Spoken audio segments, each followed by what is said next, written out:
If what I'm about to say sounds a little manipulative, it's because it touches on a raw truth of communication. Many of us believe that the best communicators are the ones who talk the most or the most eloquently, but that's not true. In reality, the best communicators aren't the best speakers. They're the ones who know how to subtly and effectively guide a conversation. Have you ever wondered why some people always have the upper hand in every conversation or negotiation?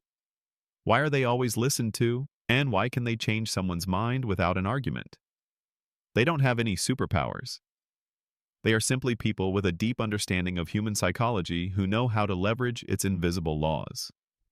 Today, I want to pull back the curtain and share with you the communication tactics used by master negotiators, psychologists, and leading communication experts around the world. These are the invisible powers that will help you stay in control of any conversation, from work to your personal life. 1. The power of silence. Have you ever been in an argument or a debate where the other person suddenly went completely silent? If so, I'm sure you felt incredibly uncomfortable, even flustered. Most of us can't stand prolonged silence.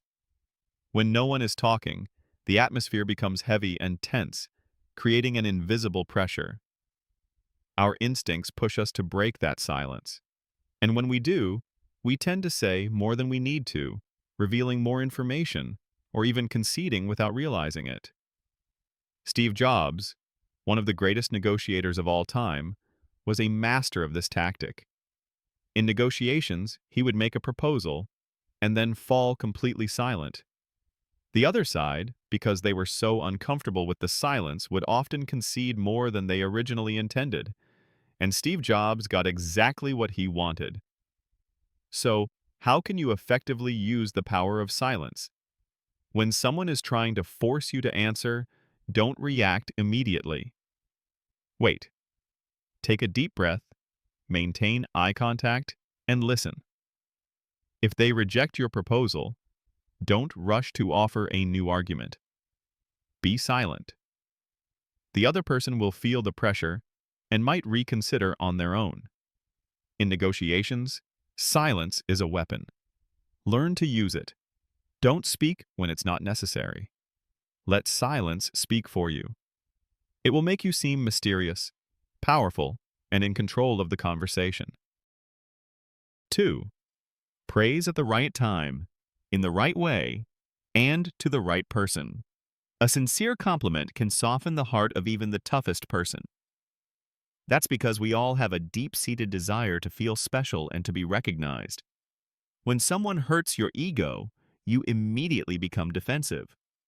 But when they compliment you, your mind automatically opens up and becomes more receptive to information.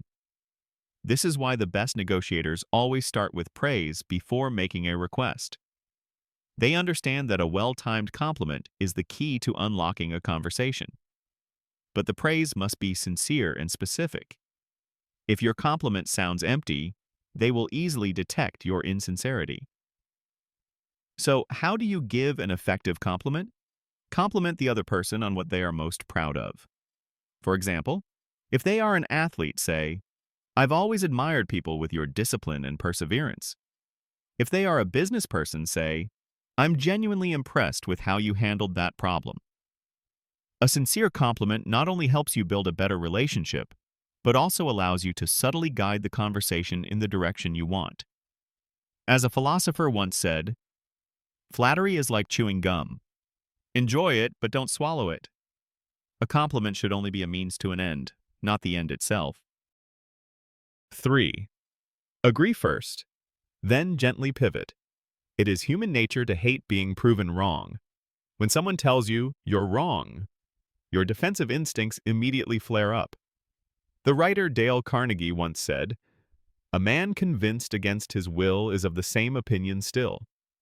This means that even if you win an argument, you can't change the other person's mind. So, how do you persuade effectively? Instead of confronting them, agree with their point of view first. For example, instead of saying, "That's not right," say, "I understand your perspective." When you do this, you make them feel respected and heard. Then you can gently introduce your own argument, not to contradict them, but to broaden their perspective. You can say, I understand that viewpoint. However, if we look at it from another angle, we might get different results.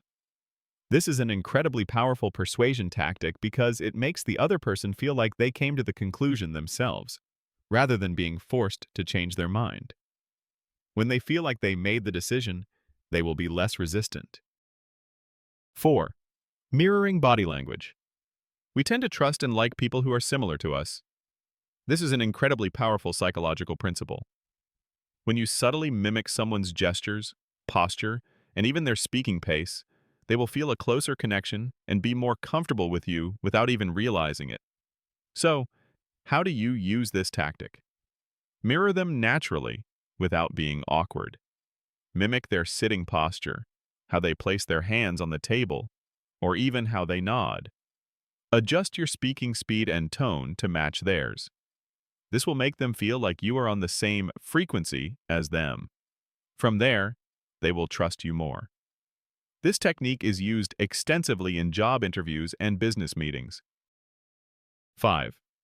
The advantage of the underdog. An interesting truth is that we like to help people who are struggling, especially those who are close to their goals but just need a little support.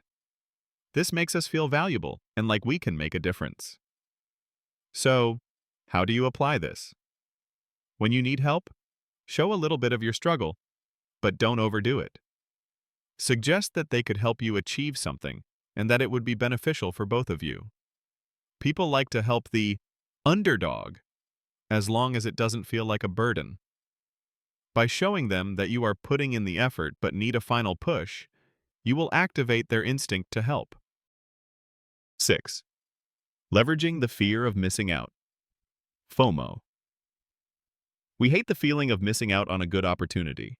This is why marketers always use phrases like, only 3 spots left, offer ends today, or the price will increase tomorrow. When you hear these phrases, do you feel an urge to act immediately?